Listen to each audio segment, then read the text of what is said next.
Respected chairman साहब, मैं आपका शुक्रिया अदा करता हूं कि आपने हमें मौका दिया। मैं आसाम से AUDF पार्टी की तरफ से आया हूं और हम ये कहना चाहते हैं कि प्राइम प्रेसिडेंट ऑफ इंडिया के स्पीच को हम 100% सपोर्ट कर रहे हैं। हम शुक्रिया अदा करते हैं कि उन्होंने बहुत अच्छा प्रोग्राम बनाया, लेकिन कुछ चीज़ें हमारे हिसाब से हमारे आसाम के लिए, क्योंकि I am belong from Assam, और धुबड़ी जो आसाम का सबसे ज़्यादा निग्लेक्टेड एरिया है, ऐसा एरिया है सर कि जहां मैंने जब MLA में बना तो मैंने फर्स्ट क्वेश्चन जब दिया कि मेरे एरिया में कितनी गवर्नमेंट की गाड़ियां चलती है, तो आज 21st सेंचुरी में कहते हुए लज्जा आती है कि जवाब ये मिला कि उस एरिया में गाड़ी चलने का लायक कोई रास्ता ही नहीं है। 60 साल की आज़ादी के बाद अगर हम कहते हैं कि हम जो है चांद के ऊपर पहुंच रहे हैं, हम आसाम इंडिया को तरक्की कराना चाहते हैं और ऐसे इलाके मौजूद हो जहां बिजली न हो, आज के ज़माने में आज़ादी के 60 साल के बाद सड़क ना हो, लोगों को पीने के लिए पानी ना हो, बिजली ना हो, तो उसको कैसे हम तरक्की याफ्ता मुल्क कह सकते हैं। यकीनन प्राइम मिनिस्टर साहब बहुत अच्छे प्रोग्राम ले रहे हैं, बड़े अच्छे अच्छे प्रोग्राम्स हैं, लेकिन ये इम्प्लीमेंट अगर नहीं होंगे सर, अभी जैसे हमारे कश्मीरी भाई कह रहे थे, मैं 100% उनसे सहमत हूँ कि जिस तरीके से, और ये एक कहानी नहीं है, ये घर घर की कहानी है, हर स्टेट की ये कहानी है, हर जगह। ठीक है, बड़े शहरों के लोग, बड़े कुछ पूंजीपति लोग इन प्रोग्रामों से जरूर फायदा उठा रहे हैं, वो बड़े और बड़े पूंजीपति हो रहे हैं, लेकिन गरीबों का क्या हाल हो रहा है देखना यह है कि जब तक इस मुल्क का गरीब अगर आगे नहीं बढ़ेगा, गांधी जी के कहने हिसाब से गांव के लोग अगर आगे नहीं बढ़ेंगे, तो इस देश की तरक्की कैसे होगी। हमारे आसाम का सबसे बड़ा मसला चेयरमैन साहब फ्लड और इरोशन है। पूरा ब्रह्मपुत्र नदी ये हमारे आसाम के लिए देव बन चुका है, एक भूत की शक्ल इख्तियार कर चुका है। मेरा डिमांड है कि अगर वांग नदी चाइना में इसको प्रोटेक्ट करके चाइना गवर्नमेंट इसको बेहतर इस्तेमाल के लिए काम कर सकती है, वाई नॉट ब्रह्मपुत्र को हम क्यों नहीं कंट्रोल कर सकते हैं। इसके लिए जवाहरलाल नेहरू साहब ने 1960s में एक प्रोग्राम दिया था, मेरा डिमांड है कि उसको लागू किया जाए। राजीव गांधी जी ने दिया था, उसको लागू किया जाए और इस भूत से हमारी निजात दिलाया जाए। इससे बड़े बड़े प्रोजेक्ट हो सकते हैं, लेकिन ये हजारों लाखों लोगों को ये बेघर कर देता है। यहीं से चेयरमैन साहब मैं कहना चाहूंगा, आज जो आसाम का बांग्लादेशी का मसला है, आज फॉरेनर्स का इशू है, इसका 90% इसकी वजह ये ब्रह्मपुत्र है। अगर इस ब्रह्मपुत्र को कंट्रोल कर लिया जाए, फ्लड और इरोशन को कंट्रोल कर लिया जाए, डिस्प्लेस पर्सन को अगर उनके सर्टिफिकेट दे दिए जाए, तो ये मसाइल बहुत हद तक कंट्रोल हो सकते हैं। चेयरमैन साहब, मैं ये कहना चाहूंगा आपके माध्यम से कि इस चीजों के ऊपर गवर्नमेंट ऑफ इंडिया सीरियसली इसके ऊपर चिंता करें। दूसरी बात जो हमारे आसाम में है, मैं ये कहना चाहूंगा बड़े अफसोस के साथ कि सारी दुनिया, पूरे हिंदुस्तान में इंडस्ट्रियल डेवलपमेंट ग्रोथ के ऊपर हर रोज नए इंडस्ट्रीज बनते हैं। हमारे आसाम में लास्ट असेंबली में मैं था, हमारे इंडस्ट्रियल मिनिस्टर साहब ने यह कहा कि 19,000 से ज्यादा इंडस्ट्री आसाम में बंद हो चुकी है। कैसे अनएम्प्लॉयमेंट का मसला हम हल करेंगे, कैसे बेरोजगारी दूर होगी।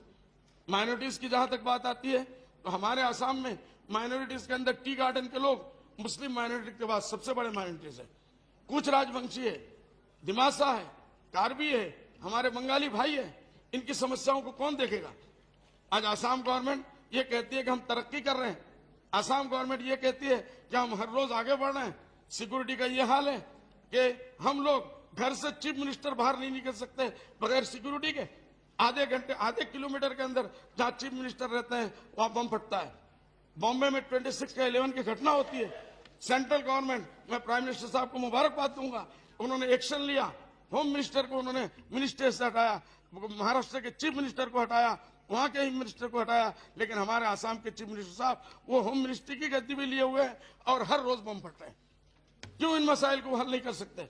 चेयरमैन साहब, मैं आपके जरिए से कहना चाहूंगा, अगर आसाम में आप शांति चाहते हैं, आसाम इस पूरे मुल्क के पिछड़े हुए नंबर 1 इलाकों के अंदर नाम अगर आता है तो आसाम का नाम आता है। करप्शन में अगर देखा जाए तो नंबर 1 आसाम का आता है। इंडस्ट्रियल डेवलपमेंट में बुराई का नाम अगर आता है तो आसाम का नाम आता है। तरक्की वहां होती है नीचे से, पूरी दुनिया की तरक्की होती है ऊपर से। मैं आपके माध्यम से ये कहना चाहूंगा कि हमारे इन मसाइल को आप लोग देखें, इनको सोचें और इनके ऊपर पूरे। दूसरी बात, वक्फ प्रॉपर्टी हमारी सबसे बड़ी प्रॉपर्टी है, इसके ऊपर मेरा डिमांड है कि वक्फ प्रॉपर्टी के ऊपर पूरा का पूरा ध्यान दिया जाए। मैं ये कहना चाहूंगा, मैं इस माध्यम से, आपके माध्यम से राहुल गांधी जी को मैं मुबारकबाद दूंगा कि उन्होंने जो प्रोग्राम लिए हैं, उनके पिताजी ने आज से कुछ साल पहले ये कहा था कि जब हम 100 रुपया भेजते हैं, 10 रुपया भेजते हैं तो 17 पैसा पहुंचता है। और राहुल गांधी जी साहब ने कुछ दिनों पहले ये कहा कि अब वो 17 भी नहीं बल्कि 10 पैसा पहुंचता है। अगर ग्रास रूट तक, अगर चेयरमैन साहब, अगर ये पैसे और ये प्रोग्राम, ये इंप्लीमेंट अगर ग्रास रूट तक नहीं आएंगे, जब तक ग्रास रूट नहीं पहुंचेगा तो इसका फायदा गरीबों को नहीं होगा। और जब तक गरीबों को नहीं होगा तो अमीर अमीर से बड़े बनेंगे, बड़े बड़े ऑफिसर पैसे वाले बन रहे हैं। मिनिस्टरों के यहाँ पैसों की कोई कमी नहीं, करप्शन ही करप्शन हो रहा है, पैसा मारा जा रहा है। मुझे 2 मिनट का मौका दीजिए, आप मेहरबानी करके सच्चर कमेटी, मैं ये कहूंगा ऑल इंडिया लेवल पे सबका डिमांड है, सच्चर कमेटी का हमारा डिमांड है कि सच्चर कमेटी हमारे आसाम में 0 इंप्लीमेंट है। 15 पॉइंट प्रोग्राम प्राइम मिनिस्टर साहब ने कितना बेहतरीन प्रोग्राम बनाया। प्राइम मिनिस्टर साहब ने प्रोग्राम बनाया, बना से क्या होगा अगर वो इंप्लीमेंट नहीं होगा। इसी तरीके से जस्टिस रंगानाथन का जो स्कीम है, जो उनका प्रोग्राम है, वो भी जल्द से जल्द लागू होना चाहिए। ये हमारा डिमांड है हिसाब से। इसी तरीके से फॉरेनर्स इशू के मामले में बॉर्डर सीलिंग, आज तक अध्यक्ष महोदय मैं आपके माध्यम से कहना चाहूंगा कि बॉर्डर को आज तक जो है वो फेंसिंग किया जा रहा है। लाखों करोड़ों रुपए इस बहाने से चेयरमैन साहब खत्म हो गए और उसका 10% भी आज लोगों को फायदा नहीं हुआ। मेरा डिमांड है, हमारी पार्टी का डिमांड है, हम ये चाहते हैं और हमने बार बार डिमांड किया है आपके माध्यम से कि उसको जल्द से जल्द सील करने का उसको बंदोबस्त किया जाए। इसके साथ सिक्योरिटी का मामला है, इंसर्जेंसी का मामला है, बाहर से घुसपैठ का मसला है, बहुत बड़े बड़े मसाइल है। अगर ये सील हो जाता है तो ये खत्म हो जाएंगे। मैं आपका वक्त बिल्कुल नहीं लूंगा, आपने मुझे इतना वक्त दिया, मैं इसके लिए आपका बहुत बहुत शुक्रगुजार हूँ। Thank you very much. Shri Bansal, जो हिंदुस्तान में उत्पत्ति हुआ ऐसा वाला एक खेल के बारे में बोलना चाहते हैं। वो खेल का नाम है कैरम। बहुत लोग हंसते हैं कैरम के लिए, लेकिन आज कैरम का चर्चा होने का बाद हम लोग का जो गरीब लड़का है, जो गांव में अच्छा करके कैरम खेलता है, वो लोग भी थोड़ा अच्छा करके खेल के घर चलने का एक माहौल बनाने का एक अवसर मिलेगा। क्योंकि हम लोग बहुत नहीं जानते हैं कि कैरम खेलने का बाद नौकरी मिलते हैं। नौकरी कहाँ मिलते हैं? एयर इंडिया में कैरम का खिलाड़ी नौकरी मिलते हैं। कहाँ मिलते हैं? BSNL में मिलते हैं। कहाँ मिलते हैं? कैट में मिलते हैं, DSCB में मिलते हैं, डिपार्टमेंट ऑफ ऑटोमेटिक एनर्जी में मिलते हैं, जॉइंट इरिगेशन में मिलते हैं, LIC SBBP में मिलता है, मेजर पोर्ट्स में मिलते हैं, नाबार्ड स्पोर्ट्स एंड कल्चर में मिलते हैं, PSBP मिलते हैं, रिसर्च बैंक ऑफ इंडिया में मिलते हैं, CCSE भी मिलते हैं, AAIAB भी मिलते हैं। ये गरीब लड़के लोग खेलते हैं। और ये भी हम लोग बहुत नहीं जानते, हम जानते हैं कि कैरम खेल के अर्जुन अवार्ड भी मिलते हैं।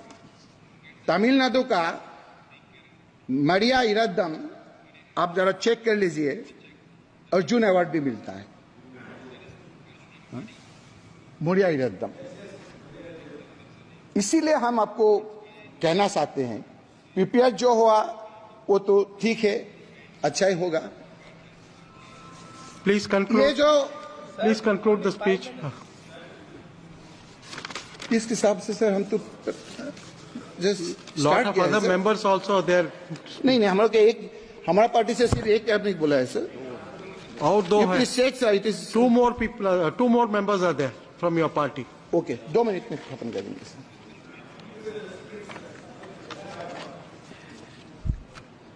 सर, ये जो खेल होता है ओलंपिक में, वो कैटेगरी 3 होता है। ये थोड़ा हम टेक्निकल बात बोलते हैं।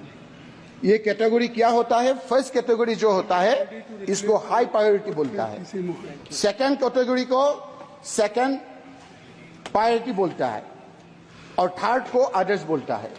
ये जो कैरम खेल है ये अभी तक आपको प्रायोरिटी लिस्ट में नहीं है। आप ज्यादा टाइम नहीं दिया, इसीलिए हम सिर्फ आपको एक ही बात बोल के हम खत्म करते हैं। जब हम कैरम जो जितना आपका